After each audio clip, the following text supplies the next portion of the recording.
I just don't do videos like this usually, but check this out. This is probably to this day one of the best looking pieces of kit I've ever purchased. It's the Kessler Philip Bloom dolly slider tracker, whatever they're calling it nowadays, but it is just machined to perfection. It looks gorgeous. Again, this was back when I was accidentally buying everything that was red and black and didn't mind one bit. But it's a bit long. It's a bit hefty. It's a bit of a lug, you could say.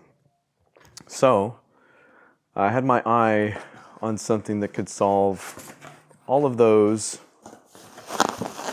problems and more. And it's the iFootage Shark Slider Nano.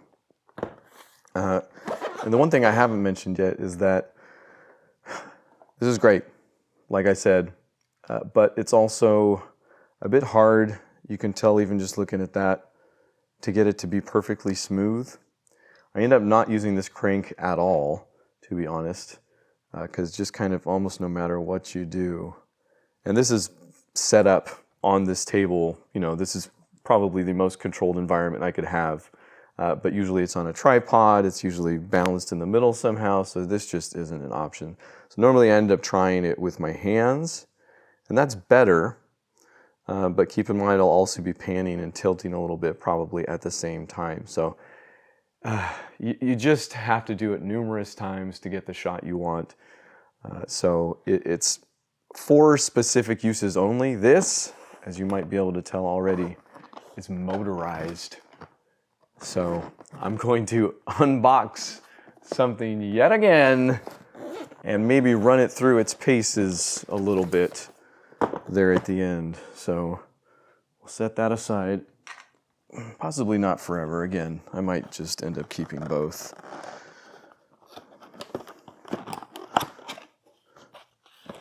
This does come with its own kind of case.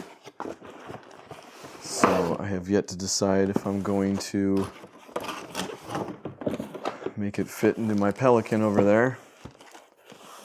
It's pretty nice. Reminds me of the DJI Ronin case before they stopped offering that with it. So it's more of an uncasing. Silica. The microphones didn't come with any silica. This also looks pretty well made, obviously, too, which I'm not going in blind. I did check out the reviews on it, and all of them quite favorable.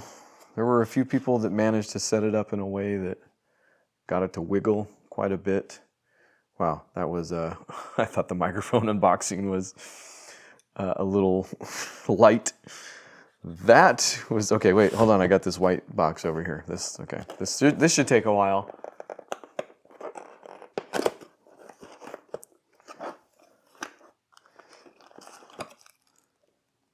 User manual, looks like an iFootage sticker in there. I have looked at iFootage's other stuff, and it all does seem pretty well made. I don't know if I'm gonna buy one of their tripods instead of a Manfrotto at this point. Manfrotto? Frotto? But it does look pretty well made, and judging again by the make of this just so far and the feel of it, very nice. This looks, oh, it comes with, all right, so they were selling something like this separately that I almost got,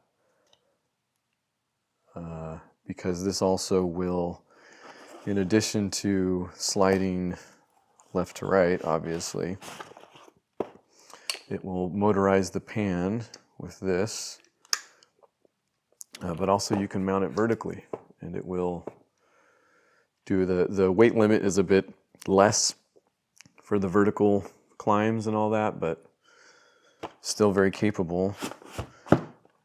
I might need to buy a different head. Right now, the Manfrotto that I do have, I think might, with the camera, go a little far. This is for phones, even. Very popular to have everything phone ready nowadays. And do I need to open this? This looks like plenty of connector cables. This does come with an app you can use. Maybe I'll cap some of that and throw it up on the screen right now. But it also purports to have shutter control. I did read some people having some issues with that, so I don't typically use it anyway. It's usually just as easy to press the button, although I guess if I am doing any sort of stop motion stuff or time-lapse stuff, the shutter control by way of the slider would be preferable, obviously. All right, well, let's see what I can do with it.